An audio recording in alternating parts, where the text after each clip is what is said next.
Hi, welcome back to the Fragrance Standard, where I bring you honest reviews on fragrance so you guys don't have to waste your money. I hope you are all well. This is less a review and more of a talk about oud, one of my favourite ingredients in fragrance and also one of the most misunderstood. If you go on any of the sites, if you have a look on Fragrantica, Profumo, you will see that there are hugely polarizing opinions when anyone is discussing oud-based fragrances, unless they are heavily westernized, which we'll go into in a minute. But if they are more of a traditional leaning oud fragrance, you will see people that say they absolutely love this stuff and they're literally head over heels for it. Or you will see people that are saying they absolutely could not stand it. They had one sniff, they will never go near it again, and it's kind of put them off oud for life. And I think that there's some basic mistakes being made, and I think some people might be missing out on a really good experience. And I want to share this basic information about oud, so hopefully you guys get a chance to enjoy it as well. Obviously, there are people that have different senses in terms of the smell, and there will be people that simply don't like the smell. But I think there's a lot more people that have just made some basic mistakes and have kind of turned themselves off to it, and I think I could maybe help them to get turned back onto it. Oud-based scents are one of those fragrances which I sort of slowly fall in love with. You know, there's some very basic scents out there, some designer fragrances like the Bleu de Chanel that I've talked about before, that's like an easy wear. You know, it's almost like a one night stand. You sort of wear it, you forget about it. But oud is like a mysterious girl that you bump into, and there's just something about her, and you go home that night and you wonder about her and you hope to bump into her again. There's something that you just can't put your finger on. You want to explore further, and then you go and meet her again and again, and you slowly fall in love, and before you know it, you cannot do without her. You know, that's the nearest I can come to explain how I feel about oud. It's a complex and interesting fragrance, and when it's done well, I might not fall in love immediately, but I can kind of tell that over time this has become a fragrance that I can't do without. So what is oud? Oud is the infected heartwood of Aquilaria trees. So they get an infection naturally, and this infection causes them to produce a very highly scented resin, which became prized. You know, we can trace this back 2000 years BC. There's actually Sanskrit texts from India that talk about the therapeutic and spiritual use of oud as a fragrance. It was used by China and Japan in religious ceremonies. It was used by Egyptians for embalming. And of course it was used in the Middle East from the 8th century onwards, and it was even noted that Muhammad used it for both cleansing and to smell good. So that's probably where those Middle Eastern traditions come from. It now in the Middle East represents hospitality, and it also sort of defines a class system. It's very interesting if you go over there. I've been lucky enough to spend a lot of time in the Middle East, and the oud over there is a little bit like expensive wristwatches, I guess is the best way to explain it. That if you can afford a really good oud, it is noticed. That the people have pretty highly tuned noses. They definitely know a really decent oud when they smell it. And if you're wearing something that's really, really good, it kind of marks you out as someone who's doing pretty well. It's also part of their hospitality. So gifts of oud are quite common. That's why you'll see like Arabian oud does a really good sale during Ramadan, because people buy it to gift to their family members. If you're a guest like I was when I went over there, then you might be gifted oud. You know, it's quite an expensive gift. You would be a highly prized guest if that happened, and you should be very, very grateful, because this stuff in some cases is worth more than gold, gram for gram. Real oud is incredibly expensive, and this is where we've become a little bit confused in the West, that some people might imagine they really like oud, and actually they probably never experienced real oud. They might be using fragrances like this, Gucci Intense Oud, which by the way is an absolutely fantastic fragrance. I love it. But I doubt very much at that price that there's real oud in there. There are notes that resemble the smell of oud. They do a great job. I'm not knocking it at all. It's really, really good.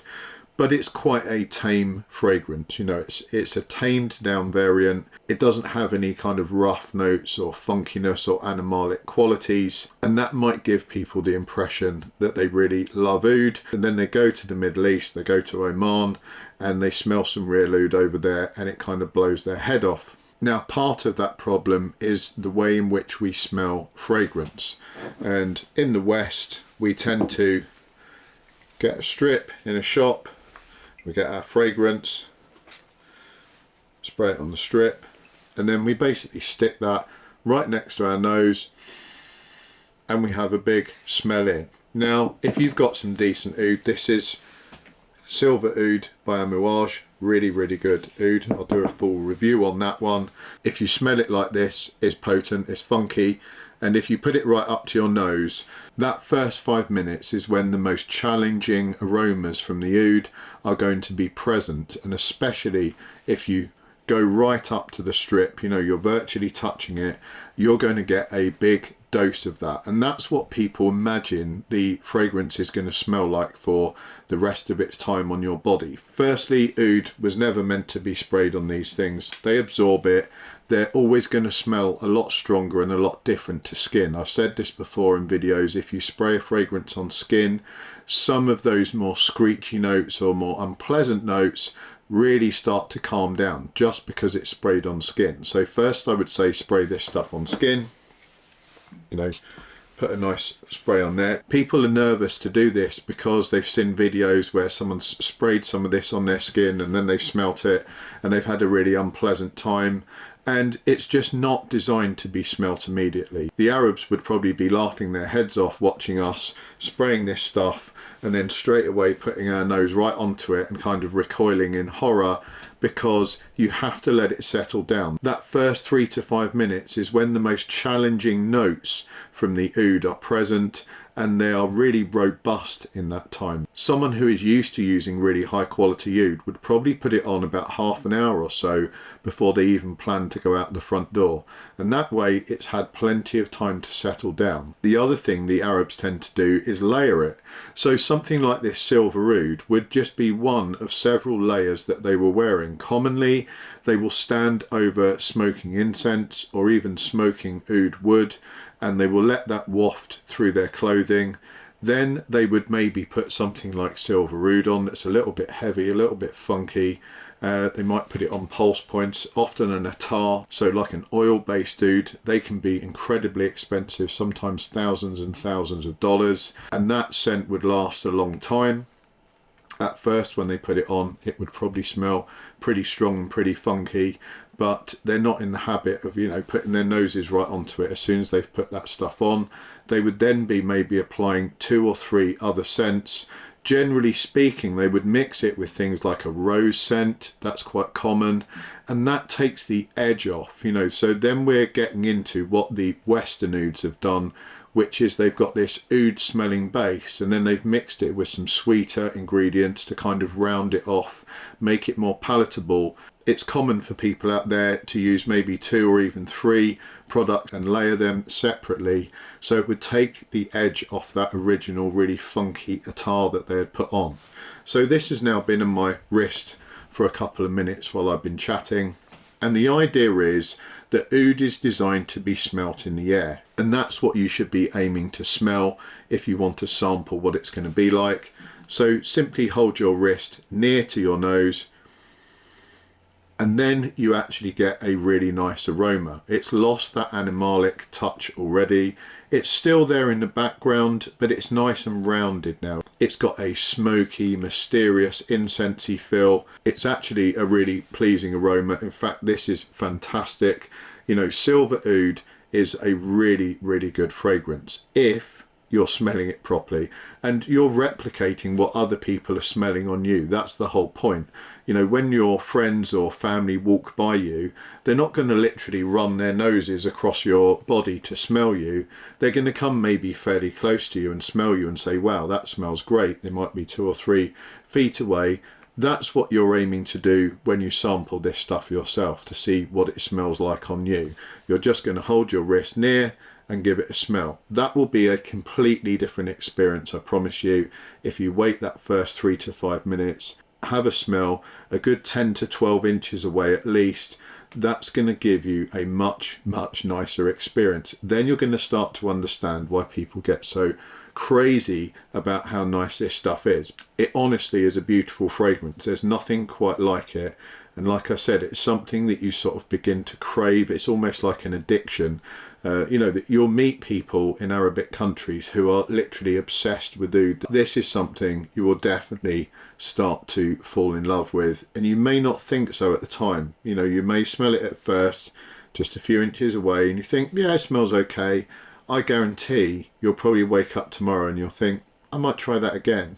You know, and you'll go back to it because you're curious, and you'll do the same thing again, and you'll wear it all day, and you'll be surprised at the longevity. And over the day it becomes even more well-rounded. Sometimes the scent profile changes a little. This particular one becomes a little bit more fruity, a little bit more smoky. It's absolutely stunning, and it's fascinating to kind of get those profiles as they change throughout the day.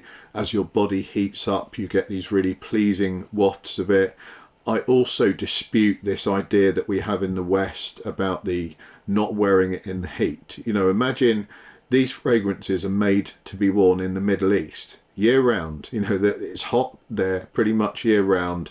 None of the Arabs are saying, oh no, don't wear oud because, you know, it's 40 degrees today. They wear it in all temperatures, and it actually is built to perform really well in hot temperatures. When the body heats up, you get these amazing wafts coming up. That generates these slightly different notes that come out of it. It's a really interesting experience. So I wear this no matter what the weather. You know, I said it on an Amouage site the other day. They were like, it's really hot today, what are you guys wearing? And I said Outlands, and they all freaked out.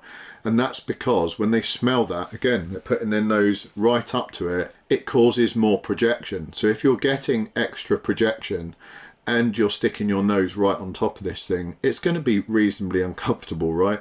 You know, that's not what I would advise to do. But if you're just getting sort of gentle wafts of it coming up as you're moving around, you will easily be able to smell it. That's what you're supposed to be smelling. That's what it's designed to be doing. That's what other people can smell on you. So wear it in any temperature. Enjoy the changes the heat creates.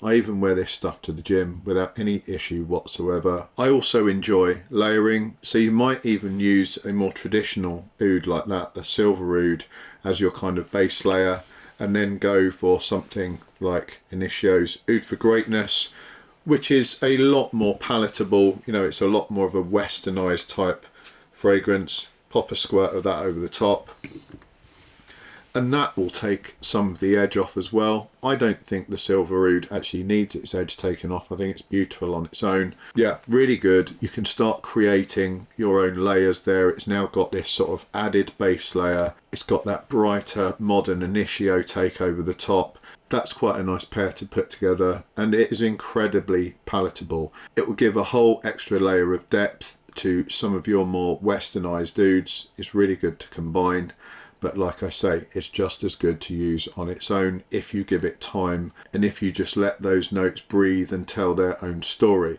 So hopefully now you'll be able to go to the Middle East and sample some oud without becoming an absolute laughing stock.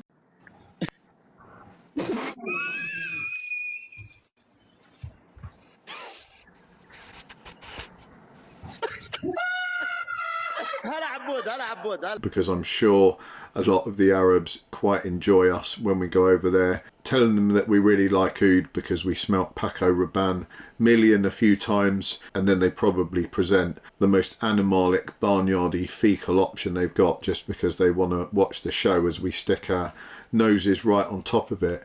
I would love to hear what you guys think about oud. If you're a big fan, let me know in the comments. Please tell me your favourite ouds as well. If you've got any unusual ones that we can check out on the channel, that would be really cool. If you don't like oud, please go and try this and just sample it in the right way. And then I'd love it if you could come back to the comment section and tell us if you've had a different experience. Tell us if it caught your attention and it's starting a love affair. I would absolutely love to hear that in the comments, that someone's taken this to heart and it's actually changed their view of oud. That would be so cool. Thank you very much for watching. Take care. I'll catch you guys next time.